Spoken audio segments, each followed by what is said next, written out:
Hello and hi everyone. I am Jaya Tapuri. नमस्कार and Radhe Radhe, जय श्री कृष्णा। मैं हूँ जया टपोरी। मुझे भी बुरा लगा जब बहुत सारे लोगों ने जया किशोरी को जया टपोरी कहा। सच में मेरा दिल बहुत रोया, मेरी आत्मा दुखी।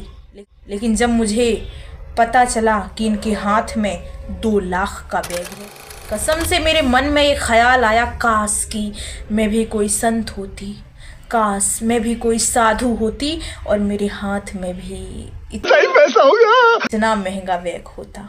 खैर ये तो थी, कोई बात नहीं, मैं भी बनूंगी। तो चलिए शुरुआत से शुरुआत करते हैं।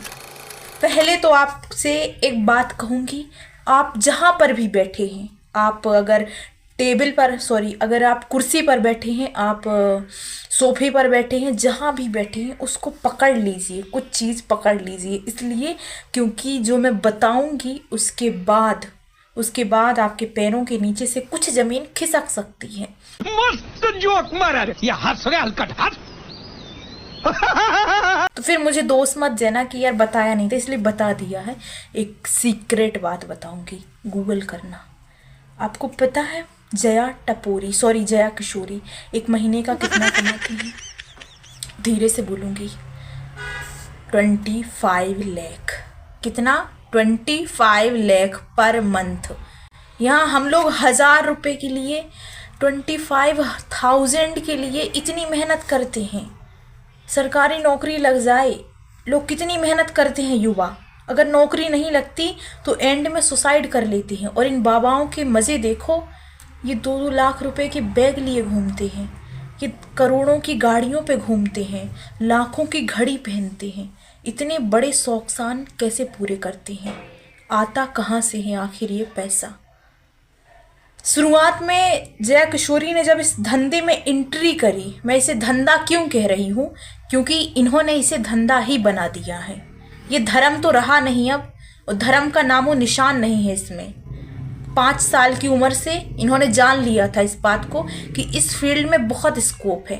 काफ़ी सारे बच्चे अब यहाँ पर एंट्री मार रहे हैं, जैसे कि एक छोटा सा, एक मोटा सा, जैसे हो हाथी का बच्चा। और कृष्ण जी का पूरा नाम तक नहीं पता, खुद को कहता है मैं उनका भक्त हूँ, बहुत ही सच्चा। मुझे कोई फर्क नहीं पड़ता कि जमाना क्या कहता है, मुझे तो इतना पता है कि मेरा बांके बिहाड़ी मुझे फर्क नहीं पड़ता, मुझे मतलब नहीं भगवान का भी मुझे मजाक फर्क बना नहीं दिया। पड़ता मुझे। चलिए ये तो थी उसकी बात, पर अब शुरुआत करते हैं जया किशोरी की।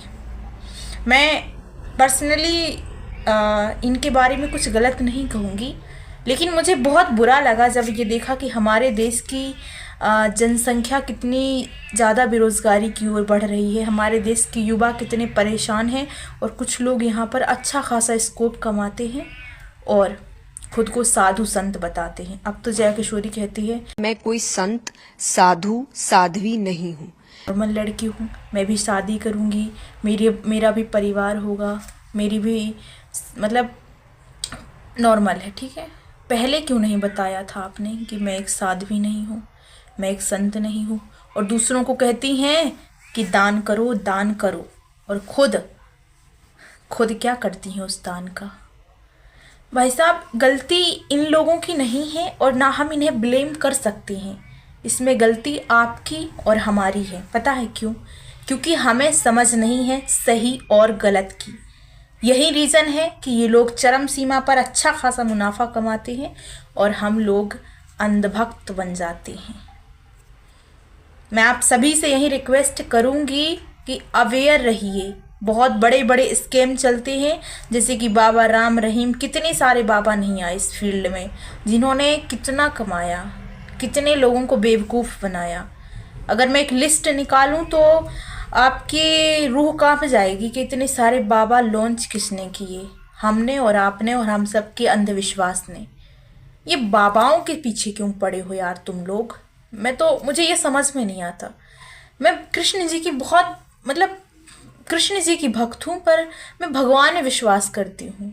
आप ज़रूरतमंदों की हेल्प करिए, अवेयर रहिए, अपने कर्म में विश्वास करिए, क्योंकि कृष्ण ने खुद गीता में कहा है कि कर्म कर, फल की इच्छा मत कर। कृष्ण ने ये नहीं कहा तू मोह माया से दूर रहे, क्योंकि इंसान रह ही नहीं सकता, कर्म का कोई त्याग कर ही नहीं सकता। लेकिन ये जया टपोरी जैसे लोगों को समझ में नहीं आएगी और ना ही कभी गीता पर बात करेंगी।